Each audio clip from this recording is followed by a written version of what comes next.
प्राचीन वास्तूंकडे पाहत असताना त्या हिंदू आहेत, इस्लामिक आहेत, बौद्ध आहेत का जैन आहेत असं कसं पाहता येईल? जात किंवा धर्माचे दृष्टिकोन ठेवून आपल्याला प्राचीन वास्तूंकडे पाहता येईल का? आणि जर असं पाहणं असं म्हणून प्राचीन वास्तू असा मी शब्द वापरतो आहे, तो इतिहासाचा ठेवा आहे. वास्तुशास्त्राच्या दृष्टीनं, अभ्यासकांच्या दृष्टीने, बाकीचं काही ज्यांना मांडणी करायची त्यांच्यासाठी त्या वास्तूकडे बघावं लागेल. त्याच्याकडे जर आपण काही द्वेषपूर्ण किंवा पूर्वग्रह दूषित पद्धतीनं पाहणं असू तर त्याचा एक धोका निखळ अशा लोकशाहीसाठी निर्माण होतो आहे. ही घटना घडण्याचं एक छोटंसं कारण असं आहे, बुऱ्हाणपूरजवळ मुमताज महल यांना जेव्हा त्यांचा मृत्यू झाल्याच्यानंतर ज्या ठिकाणी पुरलेलं होतं आणि नंतर मग त्यांचं ते शव आहे ते जतन केलेलं काढून नंतर मग आग्र्याच्या ताजमहालमध्ये ठेवण्यात आलं. ती जी वास्तू आहे मूळ ज्या ठिकाणी मुमताज महल यांना पुरलेलं होतं त्याचा आता तुम्हाला व्हिडिओ आणि फोटो पण ह्याच बरोबर दिसतील. बारादरी म्हणतात आणि त्या सगळ्या परिसराला अहूखाना म्हणतात, म्हणजे हरिण ज्या ठिकाणी आहेत असं जागा म्हणजे अहूखाना. आणि तिथे गुलाबाची खूप मोठी बाग होती. त्याचा फोटो टाकून मी असं आवाहन केलं होतं सगळ्यांना फेसबुकवरती की ही अशी वास्तू आहे जिची अवस्था खराब आहे, आजूबाजूचा परिसर पण काही फारसा चांगला नाही. मध्य प्रदेश गव्हर्नमेंटनी त्या ठिकाणी आता काम करायचं मनावर घेतलेलं आहे, पण प्रत्यक्षात अजून काम झालेलं नाही. लगेच त्याच्यावरती ज्या कॉमेंट सुरू झाल्या ना, म्हणून हा व्हिडिओ करावा लागतो आहे की तुम्हाला काय करायचं, गेलेच होते अजून 2 लाथा मारायच्या आणि ते पाडून टाकायचं, ह्यांचं हे काय गरज नाही. तुम्हाला एवढंच वाटत होतं तर आपले जे काही हिंदूचे जे स्थळं आहेत त्याच्यावर तुम्ही काय बोलले का, किंवा मराठा साम्राज्याचा जो इतिहास आहे वैभवशाली संपन्न असा त्याच्यावर तुम्ही काय बोलले का.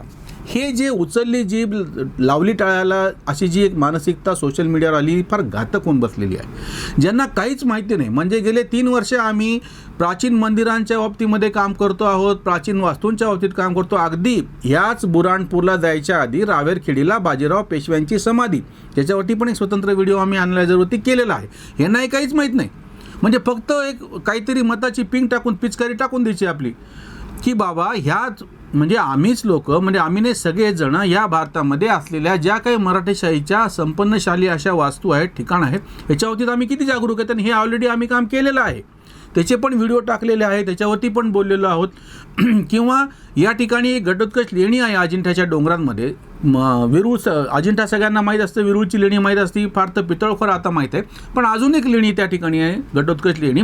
पुरातत्व विभागाने या ठिकाणचं काम केलं. ही बौद्ध लेणी आहे, तिथलं काम झालं पण तिथपर्यंत जायला रस्ताच उपलब्ध नाही.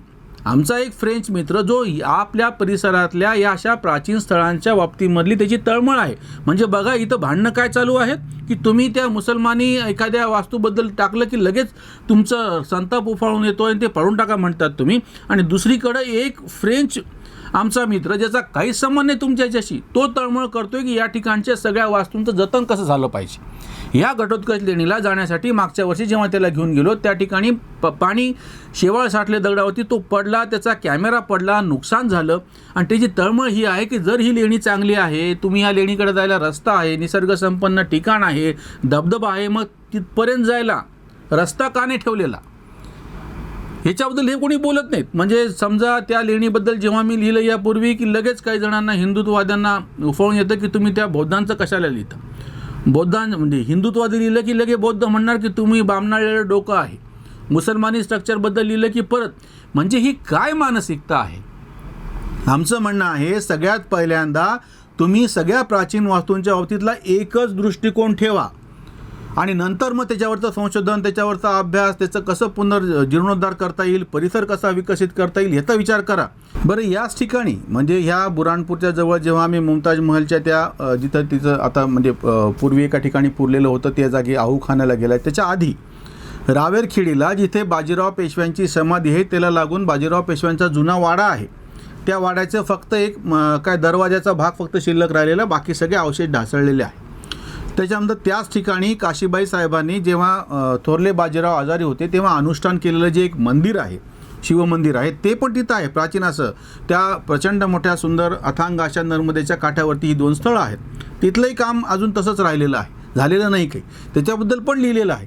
अशा कितीतरी गोष्टी आहेत. यापूर्वीच आम्ही बाजीराव पेशव्यांचं जन्मस्थळ असलेलं डुबेरे गावचा जो वाडा आहे, बर्वे यांचा वाडा त्यांच्या मामाचा, त्याच्याबद्दल लिहिलेलं आहे. कितीतरी मंदिरं, कितीतरी प्राचीन अवशेष यांची अवस्था खराब आहे.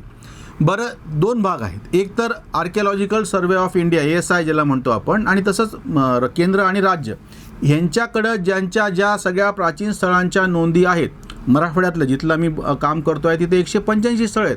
ते सोडून ही स्थळं बाजूला ठेवून बाकीच्या कितीतरी वास्तू अशा आहेत की ज्या अशा धुळकात पडलेल्या आहेत. मग त्याची जबाबदारी कोणाची आहे? आणि आता हे जे टीका करायलेत ना तुम्हाला त्या मुसलमानांच्या बांधकामाचं काय पडलेलं लाता घाला, प्रत्यक्ष कट्टरपंथी मुसलमानांचं पण हेच वाक्य तुम्हाला आश्चर्य वाटेल. इस्लाममध्ये कुठल्याही अशी प्रतीकं उभारणं ह्याला विरोध आहे, हिची मनाई आहे. म्हणजे फक्त मस्जिद असते इस्लामला मंजूर, तेही निर्गुण निराकार त्याची उपासना करता म्हणून फक्त एक समोर भिंत असते, बाकी सगळी जागा मोकळी असते.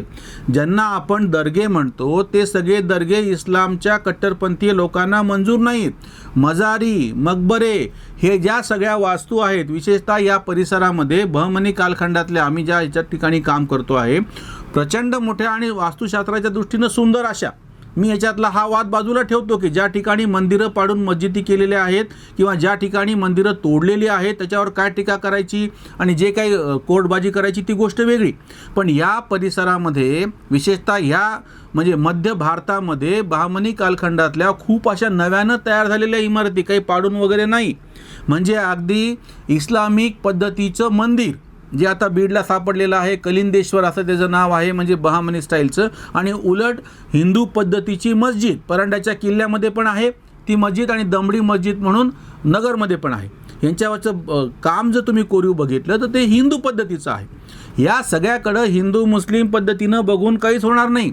वास्तुशास्त्र कसं आहे, इतिहासाच्या दृष्टीनं, वास्तुशास्त्राच्या दृष्टीनं, सौंदर्यशास्त्राच्या दृष्टीनं, म्हणजे एखादी इमारत बांधायची असेल तर त्याला उंच चौथरा केलेला असतो, आजूबाजूला किती त्याची जागा सोडलेली असते.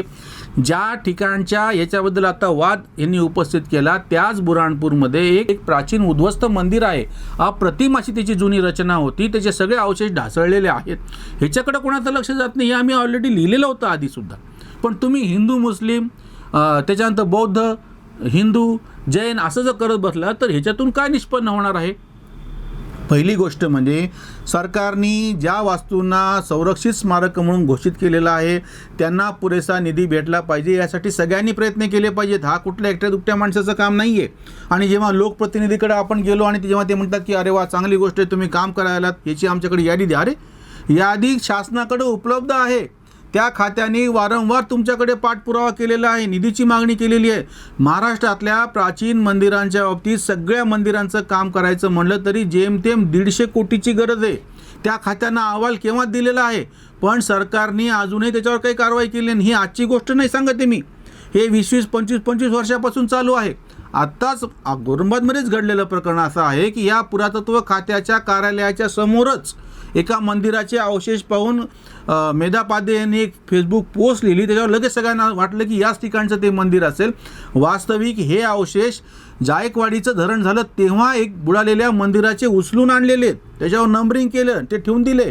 निधी भेटला नाही म्हणून हे मंदिर पुन्हा उभारता आलेलं नाही. आजची गोष्ट नाही आहे, 25, 30, 40 वर्षापूर्वीची गोष्ट आहे. म्हणजे ही आमची अनास्था आहे. प्रत्यक्ष पुरातत्व विभागाच्या कार्यालयाच्या समोर हे धुळकात पडलेले अवशेष आहेत. ज्या शासनाला ज्या वास्तूंना शासन पुरातत्व खात्याकडून संरक्षित म्हणतं त्यांचं संरक्षण होत नाही, ही पहिली तक्रार. नंबर 2, ह्याच्या शिवायच्या ज्या वास्तू आहेत सार्वजनिक ठिकाणी असलेल्या, म्हणजे तिथली ग्रामपंचायत असो, जिल्हा परिषद असो किंवा नगरपालिका असो, यांनी त्याचं संवर्धन केलं पाहिजे. हा दुसरा भाग जो आम्ही वारंवार सांगत आलो होतो. आणि ह्याच्यानंतर जो प्रकल्प आता आम्ही हाती घेतला आहे, खाजगी मालमत्तेच्या ठिकाणी अशी काही मंदिरं, काही जुने वाडे, जसं बाजीराव पेशव्यांचा वाडा हा बर्वे ह्या कुटुंबांचा खाजगी मालमत्ता आहे आणि ते त्याच्यातल्या एका भागात राहतात सुद्धा. तसंच या ठिकाणी औरंगाबादमध्ये साई टेकडीच्या पलीकडं घारदोन गावामध्ये खाजगी शिवारामध्ये प्राचीन शिवालय आहे, किंवा खाम नदीच्या काठावरती मधोमुनीश्वरांचा आश्रम ही सुद्धा जहागीरदार कुटुंबाचं खाजगी अशी जागा आहे. अशा कितीतरी वास्तू आहेत, ही मी माझ्या जवळपासचे म्हणून सांगतो आहे. हिंदू मुस्लिम असं बघत बसण्याच्यापेक्षा या सगळ्या प्राचीन वास्तूंचा शासनाच्या पातळीवरती शासनाने काम करणे, त्याच्यानंतर इतर सार्वजनिक ठिकाणी आहे तेव्हा स्थानिक स्वराज्य संस्थांनी काम करणे, आणि ज्या खाजगी जागांमध्ये काही वाडे आहेत, सुंदर अशा काही वास्तू आहेत, काही मंदिर आहेत, त्यांचा जीर्णोद्धार करण्यासाठी त्या लोकांना प्रोत्साहन करणे आणि इतरांनी मदत करणे, हे सगळ्यांनी मिळून करायचं काम आहे. एकट्या दुकट्यांनी किंवा शासनालाच म्हणून किंवा अजून कोणाला नावं ठेवून किंवा हिंदू मुस्लिम करून किंवा दलित सवर्ण करून असं काहीच होणार नाही आहे. हा पूर्वग्रह दूषित असलेला दृष्टिकोन बाजूला ठेवून सगळ्या वास्तूंच्या बाबतीमध्ये इस्लामिक वास्तूंची तर सगळ्यात मी सांगतो ती अडचण अशी आहे की कट्टरपंथी इस्लामला ते काही मंजूरच नाही आहे. त्याच्यामुळे हे सगळे दर्गे, हे सगळ्या मजारी, हे सगळे मकबरे वास्तुशास्त्राच्या दृष्टीनं जे अतिशय अप्रतिम आहेत त्यांचंच संरक्षण केलं पाहिजे, जे कट्टरपंथी इस्लामलाच मंजूर नाही आहे. आपण या सगळ्या प्राचीन वास्तूंच्या बाबतीमध्ये अतिशय सम्यक असा दृष्टिकोन घेऊन यांचा परिसर स्वच्छ ठेवणे, या ठिकाणी ज्या ठिकाणी शक्य तिथे बांधकाम करणे, जीर्णोद्धार त्या तज्ज्ञांच्या सल्ल्याने दगडावरती वॉर्निश फासून आणि सिमेंटचे त्याच्यावरती छत टाकून अशा पद्धतीनं प्राचीन वास्तूंचा जीर्णोद्धार केला जाऊ नये. त्याच्यामुळे त्याला धोका निर्माण होतो, त्याचं सौंदर्य बिघडतं आणि अभ्यासकांना पण अडचण होते, किंवा भिंतींना किंवा त्या जुन्या मूर्तींना सरळ शेंदूर फासतात किंवा रंग लावून टाकतात. असं केलं जाऊ नये हे आमचं कळकळीचं आव्हान आहे. कृपया प्राचीन वास्तूंना जातीय आणि धार्मिक रंग दिल्या जाऊ नये.